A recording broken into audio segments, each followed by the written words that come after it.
오늘 우리가 나눌 하나님의 말씀은 고린도후서 4장 7절부터 18절까지입니다. 고린도후서 4장 7절. 우리가 이 보배를 질그릇에 가졌으니 이는 심히 큰 능력은 하나님께 있고 우리에게 있지 아니함을 알게 하려 함이라. 우리가 사방으로 우겨쌈을 당하여도 쌓이지 아니하며 답답한 일을 당하여도 낙심하지 아니하며 박해를 받아도 버림받지 아니하며 거꾸러뜨림을 당하여도 망하지 아니하고 우리가 항상 예수의 죽음을 몸에 짊어짐은 예수의 생명이 또한 우리 몸에 나타나게 하려 함이라.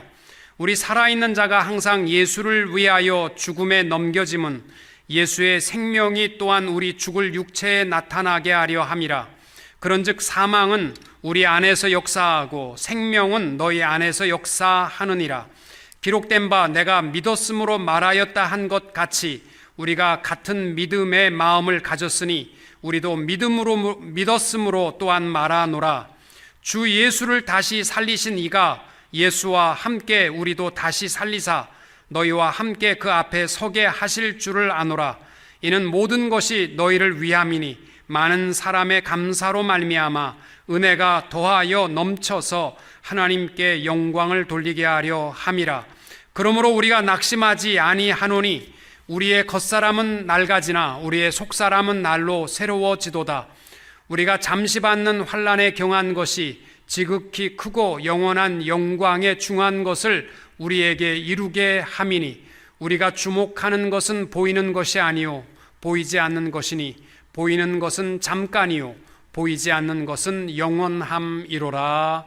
아멘. 오늘의 말씀의 제목은 보배와 질그릇입니다. 여러분, 집집마다 대부분의 주부들의 공통점이 하나 있는데 관상용과 일반 그릇을 구분하여 사용한다는 것입니다. 예쁘고 비싸고 좋은 그릇은 찬장에 모시고 살아갑니다. 사람들에게 오면 이거는 500불짜리, 이거는 400불짜리를 자랑하십니다. 그리고 가족들을 위해서는 대충 다 깨진 코닝이나 색 바랜 것이나 이 빠진 그릇을 사용합니다. 좋은 그릇이 맛을 더 있게 하는 것은 아니지만 저는 철학이 좀 다릅니다. 가족이 가장 중요하기 때문에 제일 좋은 그릇으로 가장을 대접해야 또 가족들을 대접해야 마땅한 줄로 알고 있습니다. 문제는 좋은 그릇을 사용하다가 하나가 깨졌을 때, 코닝이 하나 깨어지면 눈 하나 깜짝 안 하시지만 한 400~500불짜리가 깨어지는 날은 온 식구들이 살벌해집니다. 주부의 얼굴이 벌써 험악해지기 시작하고 잘못 얘기했다간 욕먹기 쉽습니다. 어느 부잣집 사모님이 전문 직종에 있기 때문에 매일 출근하고 퇴근을 해야만 했습니다. 자기 집에도 비싼 그릇을 모아놓았었는데 어느 날 낮에 집에 올 일이 있어서 급하게 연락 없이 집에를 들려보니까 자기가 그토록 아끼는 독일제 찻잔 세트, 너무 아까워서 보기도 아까운 그 찻잔 세트로 이 가정부와 또 정원사가 그윽한 모습으로 티타임을 즐기고 있는 모습을 확인했다라는 것입니다. 고생은 자기가 하고 보기도 아까운 독일 찻잔은 이 가정주부가 즐기고 있었다는 얘기죠. 또 우리가 아무리 소중하고 아끼고 결혼할 때 가져와서 한 번도 쓰지 못한 그릇인데 10년, 20년이 지나게 되면 시대에 뒤떨어져서 이사 갈 때 이걸 가져가야 되냐 말아야 되느냐 이것 때문에 고민하는 주부들이 많습니다. 써보지도 못했는데 버리기는 아깝고 쓰자니 유행에 지나서 그럼 어떻게 해요? 목사님 그릇 필요하세요? 그래서 제가 그런 그릇 많이 얻어서 씁니다. 바울은 오늘 말씀에 보면 우리에게는 귀한 그릇, 싸구려 그릇이 따로 있는 게 아니고 우리 모두가 다 질그릇과 같다라고 표현하고 있습니다. 요즘 한국 국회에서 생긴 모양이나 키나 이런 거 문제 삼아서 서로 고소하는 일이 벌어졌습니다. 이러면 우리가 잘생기면 얼마나 잘생기고 이쁘면 얼마나 이쁩니까? 나이 60 지나가면요, 내가 볼 때 여호수아 회원들은요 다 거기서 거기더라고요. 중요한 것은 우리 안에 담겨진 보배가 예수 그리스도와 그 말씀이 살아있는 보배를 담고 있기 때문에 우리가 질그릇과 같은 존재이지만 귀중한 존재가 된 줄로 믿습니다. 성경에 보시면은 우리 성도들의 삶을 질그릇으로 표현합니다. 왜 질그릇으로 표현을 했을까요? 디모데후서 2장 20절과 21절에 보시면 그릇뿐 아니라 나무 그릇과 질그릇도 있어 귀하게 쓰는 것도 있고 천하게 쓰는 것도 있나니 그러므로 누구든지 이런 것에서 자기를 깨끗하게 하면 귀히 쓰는 그릇이 되어 거룩하고 주인의 쓰심에 합당하며 모든 선한 일에 준비함이 되리라. 이 말씀에서 강조하는 것은 무슨 우린 다 질그릇과 같은 존재인데 뭐 귀한 그릇, 싸구려 그릇 따로 없다는 거예요. 중요한 것은 깨끗한 그릇이 되면 주인이 우리를 사용하신다는 것입니다.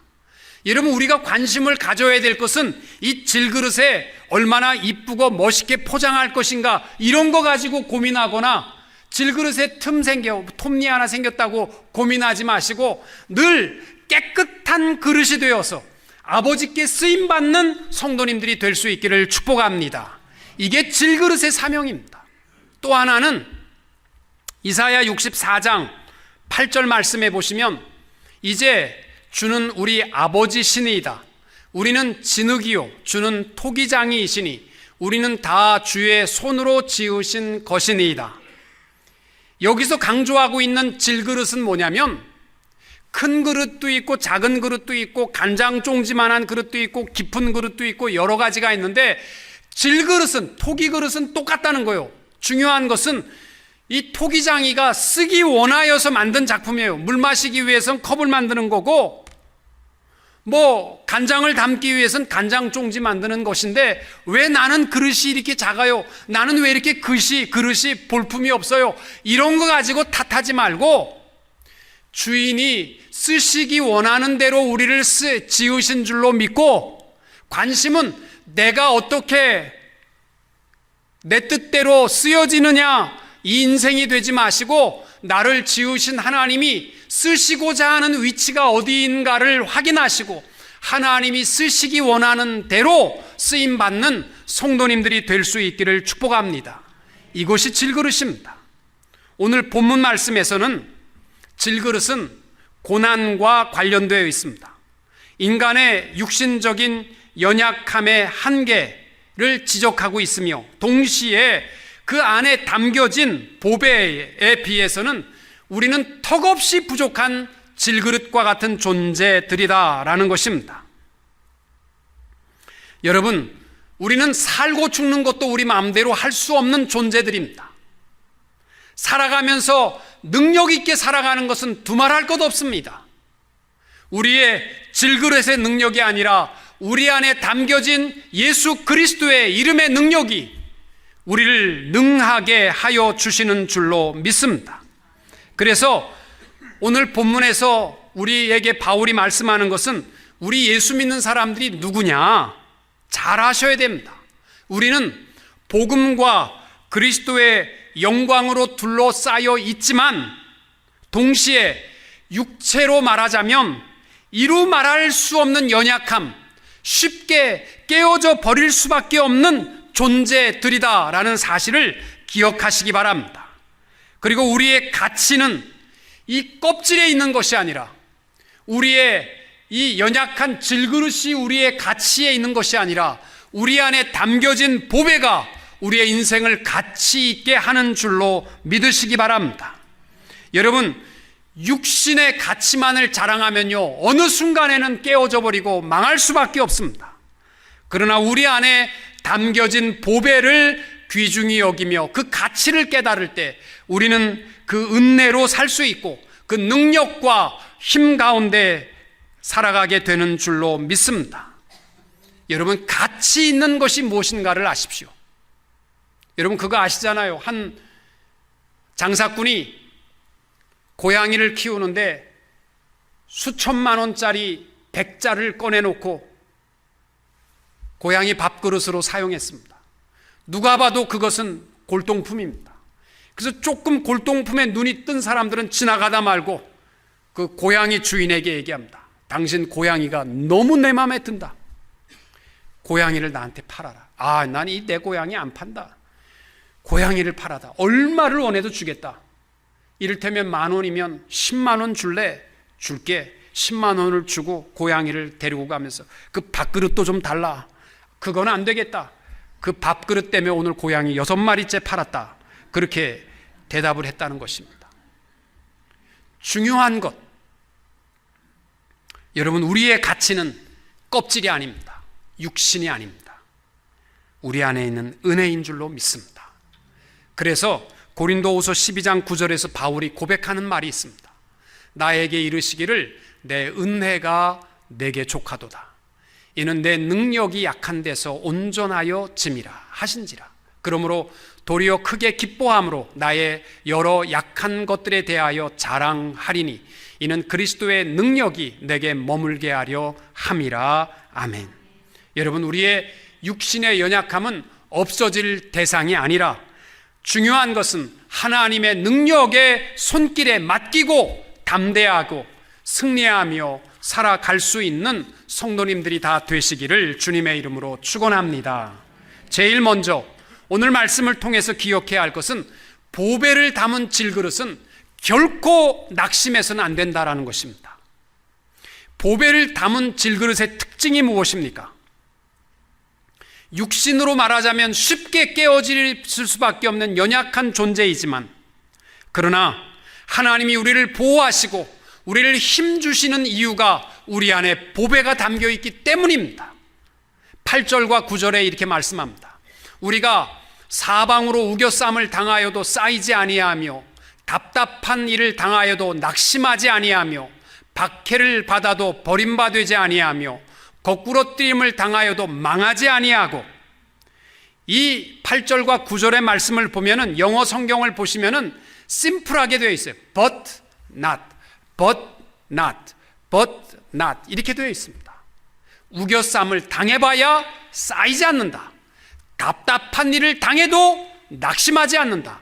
박해를 받아도 버림받지 않는다. 거꾸러뜨림을 당하여도 망하지 않는다. 이렇게 되어 있습니다.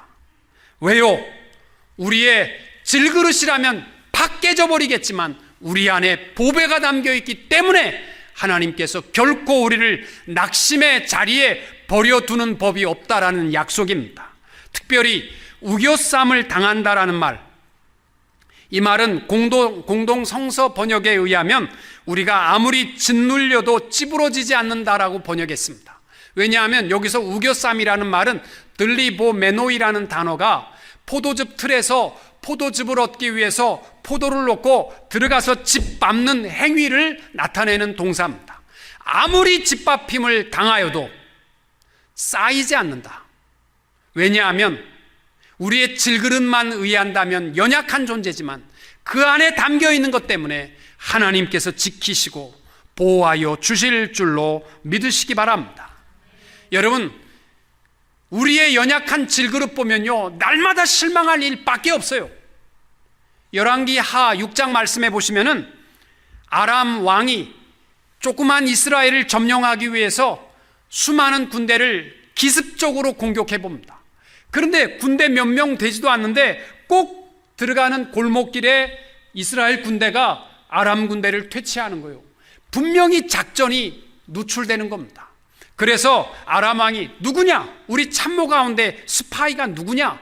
이걸 가지고 막 따지고 있을 때에 한 사람이 말합니다. 스파이가 있어서가 아닙니다. 이스라엘은 엘리사라는 하나님의 종이 있는데 그 사람이 왕의 침대까지 다 알고 있습니다. 어떤 계획까지 다 알고 있습니다. 그러니까 엘리사가 있는 한은 못 쳐들어갑니다. 그러니까 아람 왕이 화가 나가지고 엘리사부터 없애자. 그래서 엘리사의 집을 온 군대를 동원해서 둘러쌌습니다.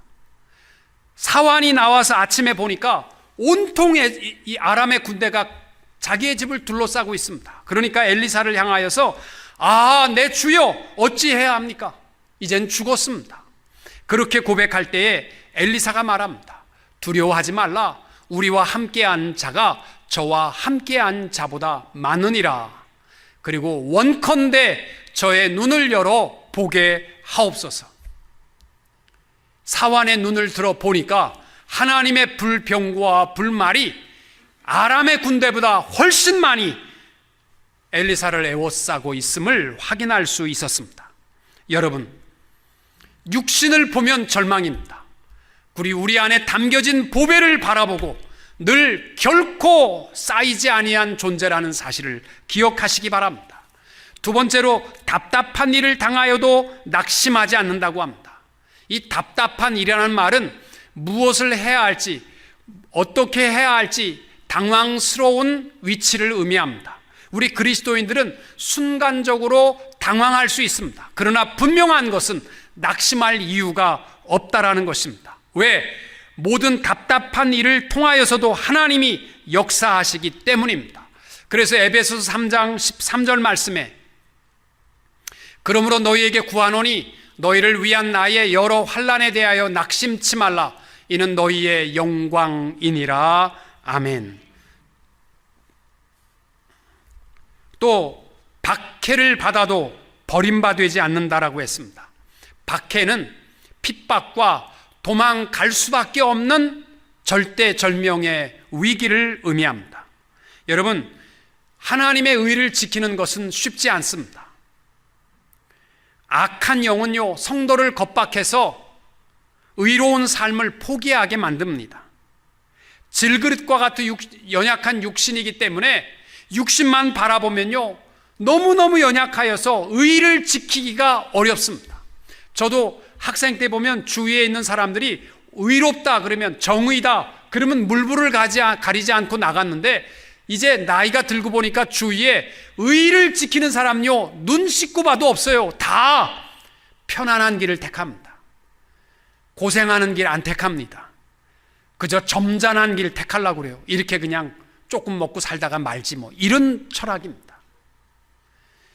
여러분, 의를 위하여 살아가는 것은 쉬운 길이 아닙니다. 그러나 우리 예수 믿는 사람들이 의의 길을 지킬 수 있는 이유가 뭐냐면, 박해를 받아도 절대로 하나님이 놓지 않겠다라는 것입니다.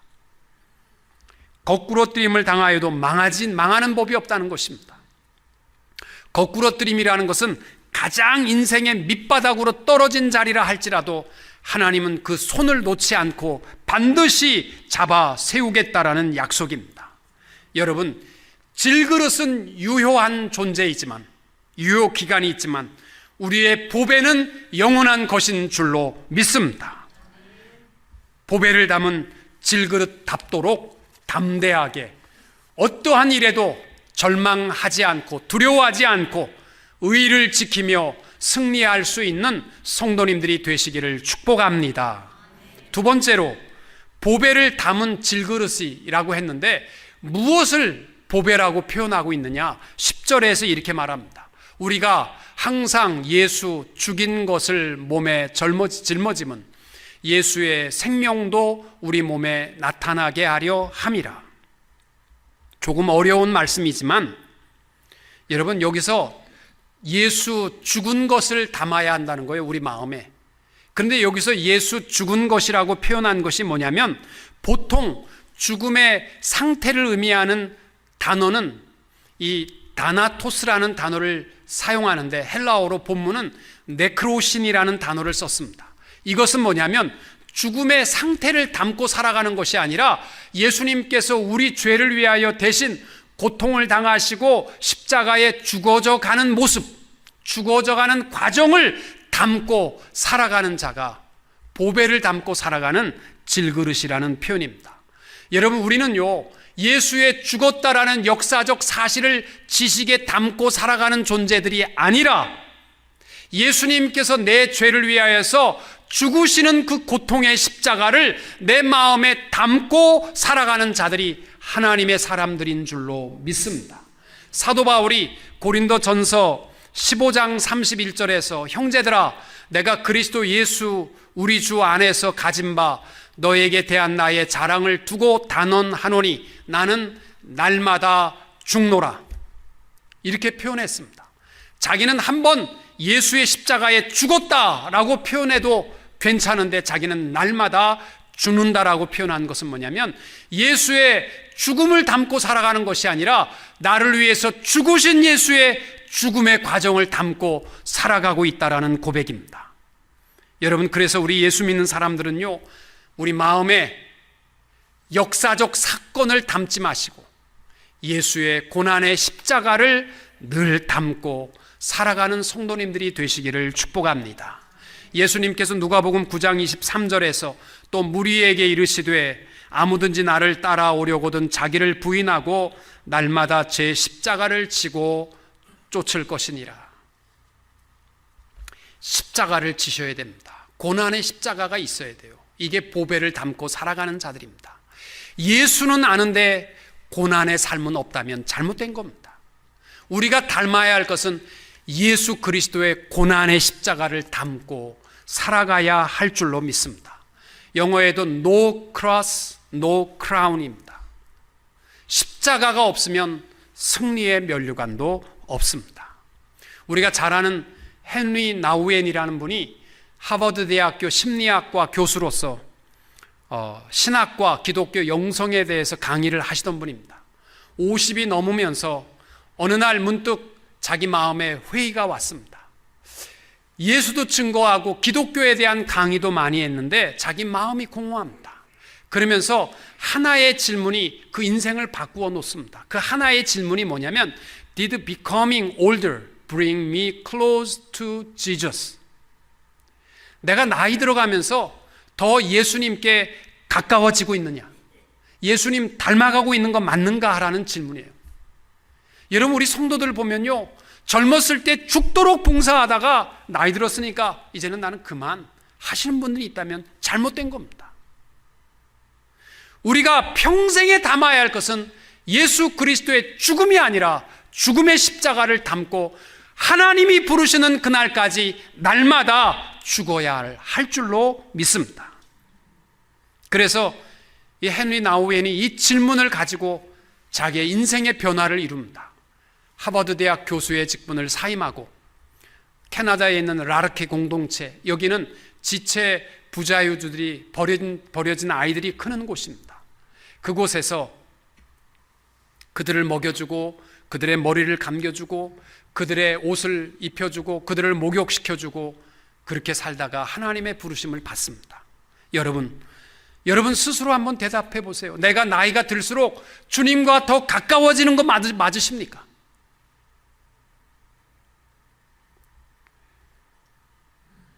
여러분, 십자가가 아니면 우리는 주님 앞에 가까이 갈 수 없습니다. 목사인 저도 고난과 어려움을 경험하게 될 때에 더욱 하나님 앞에 엎드려지게 되고 하나님의 은혜로 깨닫습니다. 시편 119편 71절에도 시편의 저자가 고백하는 말이 뭐냐면 고난당하는 것이 내게 유익이라. 여러분, 고난이 무슨 유익이겠어요? 힘든데. 근데 시편의 저자가 하는 말이 뭐냐면 사람들은요 절대로 말로 해서 회개하는 법이 없다는 거예요. 아무리 감동적인 이야기를 해도 돌이키지 않는다는 거예요. 꼭 하나님이 고난의 시련을 줘야만 과정을 통하여서 하나님 앞에 돌아선다는 것입니다. 뉴욕에 한인 식당을 하는 유명한 가게가 있는데 가게가 너무 잘 돼서 외국인들도 많이 오는 유명한 식당입니다. 그 사람에겐 아들 하나 딸이 있었는데 식당에 아침에 가서 문을 여는데 어느 날 갑자기 차가 와서 삑 쓰더니 자기의 딸을 납치해서 데려가 버렸습니다. 그리고 전화해가지고 몸값을 내라는 거예요. 얼마나 놀랬겠습니까? 그래서 이 몸값을 서로 딜을 하고 어디로 가져가야 되냐 이리 전화 오고 막 난리를 쳤습니다. 14시간 동안 자기의 딸아이가 범인들의 트렁크에 갇혀 있었습니다. 트렁크에 있으면 편안할 것 같죠? 캄캄하고요. 또 이 산소도 모자라고 뜨거운 태양 밑에서는요 견딜 수 없답니다. 굉장히 뜨겁답니다.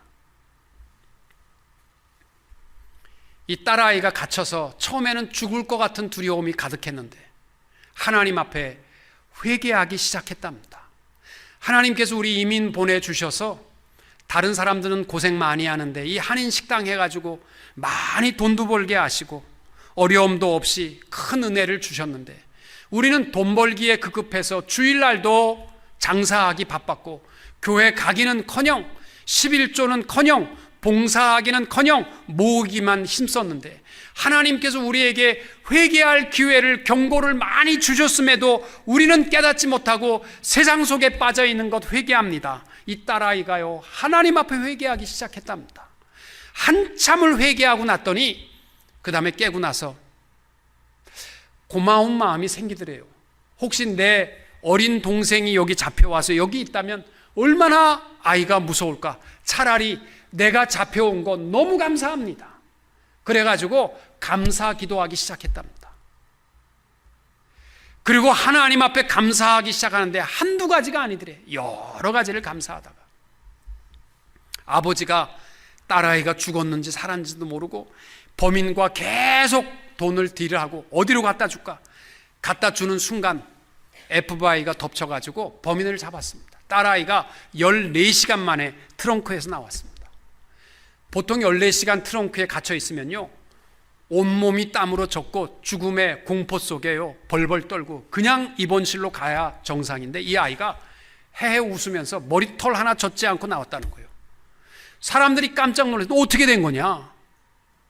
14시간이나 갇혀 있는데 어떻게 된 거냐? 아니 제가 14시간이나 갇혀 있었으니까 나는 한두 시간 있다가 나온 것 같습니다. 이 아이가 그 안에서 부흥한 거예요. 혼자서 혼자 찬양하고 혼자 기도하고 회개하고. 여러분 부흥해 보세요. 고난 아무것도 아닙니다. 은혜 받으면 시간 가는 줄도 모릅니다.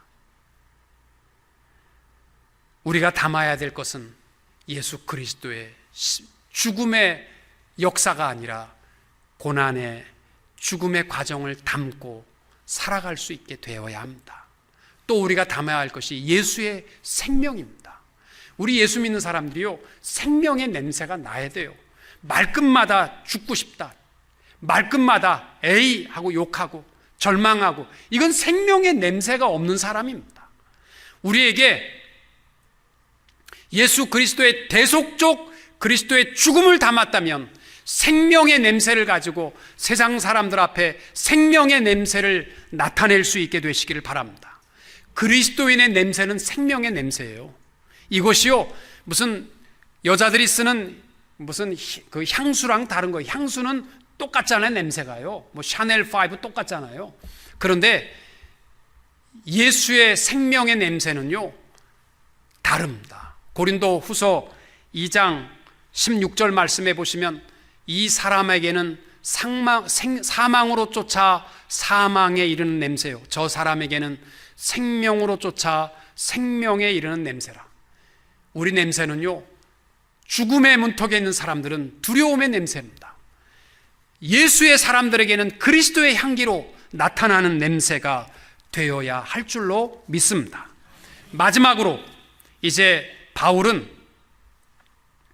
영광을 향한 보배를 담은 질그릇의 인생이 무엇인가를 우리에게 말씀해 줍니다. 16절에 보시면은 겉사람과 속사람으로 표현합니다. 그러므로 우리가 낙심하지 아니하노니 겉사람은 후패하나 우리의 속은 날로 새롭도다. 여러분, 겉사람은 지금까지 얘기한 우리의 질그릇들입니다. 이거 붙들고 살아가는 사람들만큼 미련한 사람 없어요. 언젠가는 빠그작하면 끝나는 날입니다. 이거 붙들고 살아가는 사람들은 시간이 갈수록, 내 몸이 아플수록, 내가 늙을수록 나는 절망할 수밖에 없어요. 그러나 영원한 것, 속사람, 영원한 생명을 가지고 살아가는 사람들은 날마다 겉사람은 후패해져 가도 강하여지고 능력 있는 담대한 삶을 살게 되는 줄로 믿습니다. 헨리 토리우라는 사람이 말하기를 대부분의 사람들은 조용한 절망감 속에 살아간다라고 했습니다. 여러분, 대부분 많은 사람들은 이 질그릇이 다예요. 그러니까 이게 늙어가면 고상한 표현으로 뭐 이제 살 만큼 살았는데 이렇게 살다가 죽어야지, 이런 말을 하는 사람들은 누구냐면 질그릇에 목숨을 걸고 살아가는 사람. 여러분, 이렇게 살다가 죽어야지 뭐, 이 말은 나를 향한 가장 심각한 학대입니다. 이렇게 살다가 죽는 인생 되어서는 안 돼요. 질그릇이라면 그래야죠. 그러나 우리의 속사람은 더 강하여지고 더 힘있는 삶을 살아야만 할 줄로 믿습니다. 여러분, 우리의 질그릇 때문에 절망도 하지 마시고요. 이거 자랑할 것도 없어요. 그리고 내가 늙었다는 것 때문에, 내가 아프다는 것 때문에, 이것 때문에 포기도 하지 마세요. 우리는 우리의 속사람을 붙들고 날마다 새로운 삶을 도전해야 할 줄로 믿습니다.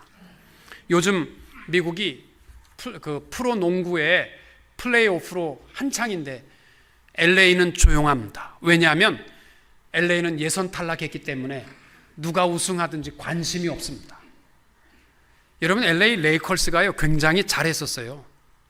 그랬는데 어느 날 갑자기 꽁지로 떨어지기 시작하더니 아무리 비싼 선수를 사와도요 이게 예선 탈락을 벗어나지 못합니다. 지금 미국에서 제일 비싼 르브론 제임스 선수를 사왔는데도 불구하고 예선 탈락했어요. 왜 레이커스가 이렇게 못하느냐? 농구 전문가들이 분석한 결과가 뭐냐면요, 리바운드가 없기 때문이라는 겁니다. 리바운드가. 농구의 승패는 어디에 달려있냐면 리바운드에 달려있대요. 이게 뭐냐면 선수들에게서 가장 슛을 잘하는 선수가 슛을 잘 쏴서 성공시킬 확률이 40몇 프로, 그리고 보통 선수들이 쏴서 성공시킬 확률이 30몇 프로래요. 물론 그 10몇 프로가 크죠. 근데 사실은 실패할 확률이 누구든지 많다는 거예요. 그러니까 슛해서 실패했다 끝, 이렇게 해서는 못 이긴다는 거예요. 그 다음 슛해서 실패했을 때 그 다음에 리바운드를 누가 잡느냐에 따라서 공격을 한 번 더 할 수 있는 거예요.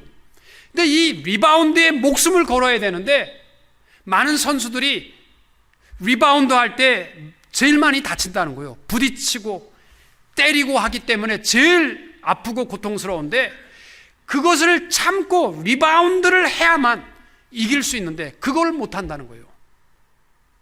여러분, 이 인생도 똑같아요.